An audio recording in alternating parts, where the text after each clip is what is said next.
Iran ने एक और बड़ा दावा किया। ईरान ने दावा किया कि उसने ऑपरेशन ट्रू प्रॉमिस 4 के तहत 81 मिसाइलों से इजराइल पर हमला किया। इसमें 70 से ज्यादा ठिकानों को नष्ट करने का दावा भी किया गया है। ईरान के आईजीसी ने ऐलान किया है कि उसने ऑपरेशन ट्रू प्रॉमिस 4 की 81वीं लहर में अमेरिकी इजराइल से जुड़े कई टारगेट पर हमला किया। ईरान के सरकारी टीवी के मुताबिक इजराइल के कब्जे वाले इलाकों में 70 से ज्यादा ठिकानों को निशाना बनाया गया, जहां कुल 81 मिसाइलें दागी गईं। रिपोर्ट में दावा किया गया है कि हमले कामयाब रहे और रणनीतिक ठिकानों को नुकसान पहुंचाया गया। हालांकि इन दावों की पुष्टि नहीं हुई है। इधर डील की खबरों से ईरान का इनकार है। इजरायली मीडिया ने ये दावा किया है कि ईरान डील ही नहीं करना चाहता है।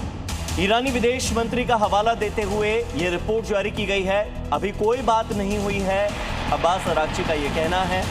इजरायली मीडिया एक तरफ दावा कर रहा है कि ईरान डील चाहता ही नहीं है, दूसरी तरफ विदेश मंत्री का हवाला देकर के ये कहा जा रहा है कि अभी कोई बात हुई ही नहीं है। और ऐसे में भी ईरान ने खुद को 100% तैयार बताते हुए दुनिया की चिंता को और ज्यादा बढ़ा दिया। क्योंकि रेवोल्यूशनरी गार्ड्स के वीडियोस और आक्रामक रणनीति के संकेतों ने अमेरिका ईरान तनाव को और गहरा कर दिया है। ईरान के रिवोल्यूशनरी गार्ड्स का एक वीडियो सामने आया है। इसमें दावा किया गया है कि हम इस दिन का सालों से इंतजार कर रहे थे और 100% तैयार हैं। रिपोर्ट्स के मुताबिक ईरान ने हाल के वक्त में अपनी मिसाइल क्षमता बढ़ाई है और सैन्य तैयारियों को चरम स्तर पर पहुंचाया है। इलाके में जारी संघर्ष के दौरान ईरान ने आक्रामक रणनीति अपनाई है। ये बयान अमेरिका ईरान तनाव और संभावित बड़े टकराव का संकेत जरूर हो सकता है। अमेरिकी व्हाइट हाउस ने कहा है कि अगर ईरान किसी समझौते पर नहीं पहुंचता तो राष्ट्रपति ट्रंप उस पर कहर बरपा देंगे।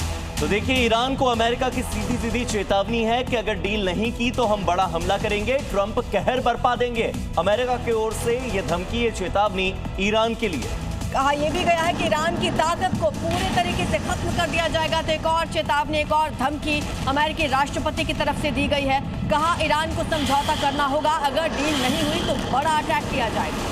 तो युद्ध को रोकने के लिए एक तरफ जहां अमेरिका की ओर से डील है, तो ईरान की ओर से 5 बड़ी शर्तें रखी गई हैं। युद्ध रोकने के लिए ईरान ने 5 बड़ी शर्तें रखी है। तो फिर से युद्ध ना थोपे, ये कहना है ईरान का। कहा यह भी है कि नुकसान का हर्जाना मांगा तो हॉर्मुज पर ईरानी अधिकार रहेगा, शर्तें नहीं मानी तो कड़ा जवाब दिया जाएगा।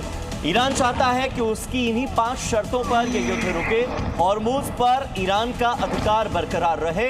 और जो 5 बड़ी शर्तें ईरान की ओर से रखी गई हैं, जब तक वो नहीं मानी जाती तब तक ईरान की ओर से यह पलटवार जारी रहेगा। अमेरिका और इजराइल के खिलाफ ये युद्ध ईरान का जारी रहेगा। ईरान और अमेरिका के बीच तनाव एक बार फिर से बढ़ता दिख रहा है। ईरान ने दावा किया कि उसने अमेरिकी F-18 फाइटर जेट को मार गिराया, जबकि अमेरिका ने इसे सिरे से खारिज कर दिया। इधर चाबहार क्षेत्र में बढ़ती हलचल के बीच अब दोनों देशों के दावों प्रतिदावों ने अंतर्राष्ट्रीय स्तर पर चिंता और संशय पैदा कर दिया है। ईरान के इस्लामिक रिवोल्यूशनरी गार्ड कॉर्प्स ने दावा किया है कि उसने अमेरिकी सेना के F-18 लड़ाकू विमान को मार गिराया है। आईजीसी के मुताबिक चाबहार के आसमान में उन्नत एयर डिफेंस सिस्टम से दागी गई मिसाइलों ने विमान को सटीक निशाना बनाते हुए गिरा दिया। ईरान ने इसे अपनी स्वदेशी रक्षा प्रणाली की चौथी बड़ी कामयाबी बताया। हालांकि अमेरिकी सेंट्रल कमांड ने इस दावे को खारिज करते हुए साफ कहा कि ईरान ने किसी भी अमेरिकी विमान को नहीं गिराया।